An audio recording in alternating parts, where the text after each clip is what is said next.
सासंगत जी प्यार से कहना। धन निरंकार जी। राम राम रटता था मैं, राम मिलाया मुर्शद ने। खाना पीना उठना बहना सब सिखाया मुर्शद ने। सासंगत जी, ये गुरु की महिमा अपरंपार है। धन मूलम गुरुर मूर्ति, पूजा मूलम गुरुर पदम, मंत्र मूलम गुरुर वाक्यम, मोक्ष मूलम गुरुर कृपा।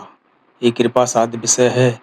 समय के सतगुरु की अपार कृपा है कि हमारी झोली में ये दात डाली। सासंगत जी, ऐसे एक सज्जन थे तो उन्होंने सुना कि एक नदी जो सभी पापों को अपने अंदर समाहित कर लेती है। तो सासंगत जी वो उस नदी के पास पहुँचे, उसमें नहाए। तो उसके बाद उनसे मन में एक सवाल उठा, उस नदी से पूछा कि आपने सब मेरे जितने पाप थे सब अपने अंदर समाहित कर लिए? नदी ने जवाब दिया, हाँ जी। कुछ समय बाद वो सज्जन से रहा नहीं गया कि आप इतने लोग आते हैं, सबके पापों को क्या करते हो, कैसे अपने अंदर समाहित करते हो? तो सत्संगत जी, नदी ने बहुत सुंदर जवाब दिया कि मैं ये अपने पास नहीं रखती, मैं धीरे धीरे ये समुद्र के पास पहुंचा देती हूँ। हाँ, ये बात सही है, समुद्र तो बहुत विशाल है, उसमें समा जाते होंगे। कि नहीं नहीं, समुद्र भी अपने पास नहीं रखते। वो क्या करते हैं कि वो भाप बनकर, बाष्प बनकर ऊपर आसमान में भेज देते हैं, और आसमान भी अपने पास नहीं रखता। जब बारिश बनकर जिसके पाप हैं उनके पास ही पहुंचा देता है। तो सत्संग जी वो सावधान हुआ कि इसलिए तो मैं तो बहुत चिंता से मुक्त हो गया था कि मेरे पाप सभी इस नदी में समाहित हो गए। तो सत्संग जी उन्होंने कहा, अब तो मुझे अपने कर्मों से सतर्क रहना है। तो सत्संग जी ये सिखलाई मिलती है कि हमें अपने कर्मों से सावधान रहना है। ये पार ब्रह्म परमात्मा, ये निरंकार हमें माफ़ कर सकता है, हमें बख्श सकता है, पर सत्संग जी हमारा कर्म कभी भी हमें बख्शता नहीं है, कभी माफ़ नहीं करता है।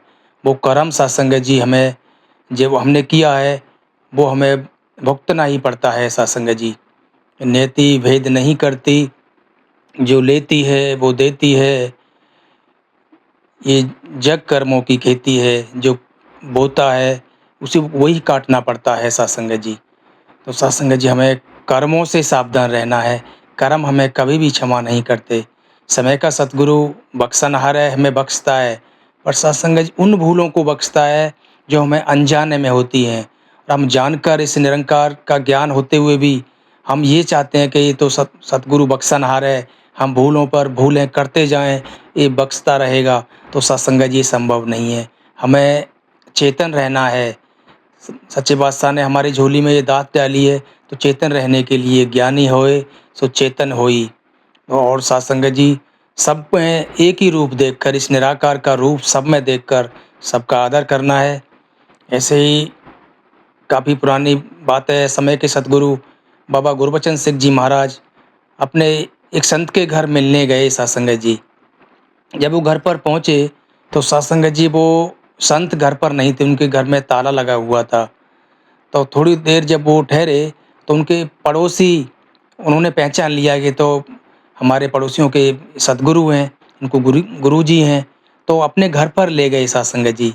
उन गुरु जी का वो सादर सत्कार अच्छा किया। सत्संग जी उन्हें अच्छा लंगर चखाया, सभी सेवा अच्छा की। सत्संग जी कोई भी कमी नहीं आने दी। बाद में सत्संग जी सतगुरु दिल्ली वापस आए, तो जब महापुरुष अपने घर आए, उनको पता चला पड़ोसियों से कि आपके गुरुजी आए थे। तो सत्संग जी बहुत उदास हुए कि सब तीनों लोक का मालिक हमारे घर आए और सत्संग जी हम उनकी सेवा नहीं कर पाए। जब समागम का समय बना तो सत्संग जी वो सज्जन कोठी पर पहुँचे और सच्चे बादशाह के चरणों में क्षमा मांगने लगे कि सच्चे बादशाह दास को माफ़ करना, अगर हमें ऐसा पता होती तो हम कहीं नहीं जाते। कि नहीं बच्चों, आपको अगर वहाँ पर नहीं थे इसमें बहुत बड़ी बात नहीं है, पर आपका किरदार बहुत अच्छा लगा। तो सत्संग जी वो समझ नहीं पाए कि सच्चे बादशाह दास से भूल हो गई। कि नहीं बच्चों, आपका किरदार बहुत अच्छा लगा, आप तो प्रेजेंट नहीं थे पर आपका किरदार बहुत अच्छा लगा। तो सत्संग जी आपके जो पड़ोसी हैं ना, उनसे आपकी अच्छी बनती होगी, आपका उनके साथ मधुर व्यवहार होगा। ये साथ संगत जी, ये हमारा मिशन, ये हमारे समय के सद्गुरु हमें ये सिखा रहे हैं कि कभी भी साथ संगत जी हमें भेदभाव नहीं करना है। सब में इस मालिक का रूप देखकर प्रेम से व्यवहार करना है, सद्व्यवहार करना है, सबका दिल से सत्कार करना है।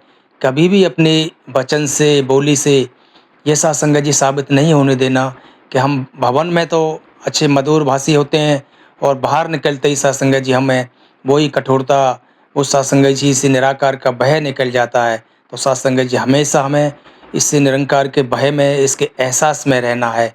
ये ऐसा सीसीटीवी कैमरा है सात संगत जी जो 24 घंटे ऑन है। इसे किसी भी कनेक्टिविटी की ज़रूरत नहीं है सात संगत जी, किसी भी लाइट की ज़रूरत नहीं है। ये ऐसा सतगुरु ने हमें कैमरा दिया है निरंकार रूपी, हमेशा हमारे हर कर्म को, हमारे हर क्रियाकलाप को, हमारी हर वाणी को सात संगत जी रिकॉर्ड कर रहा है। तो हमें हमेशा चेतन रहना है, इससे निराकार के एहसास में जीवन को जीना है। और सत्संग जी, सब में इसका रूप देखकर सबका हृदय से सत्कार करना है। कभी भी सत्संग जी हमें इसे भुलाना नहीं है। ये निरंकार सत्संग जी हमारे अंग संग है। जब भी हमारे मन में अहंकार आता है तो सत्संग जी हमसे भूलें होती हैं।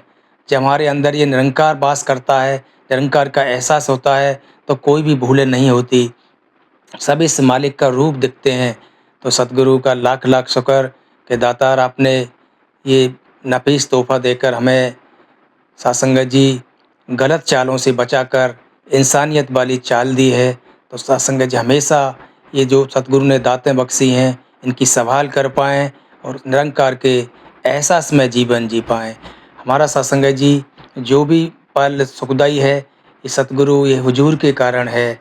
सत्संगत जी वो कहा भी है कि मेरा मुस्कुराना हुजूर आप से है, मेरा घर ठिकाना हुजूर आप से है, ये जीवन सुहाना हुजूर आप से है। साथ संगत जी प्यार से कहना, धन निरंकार जी।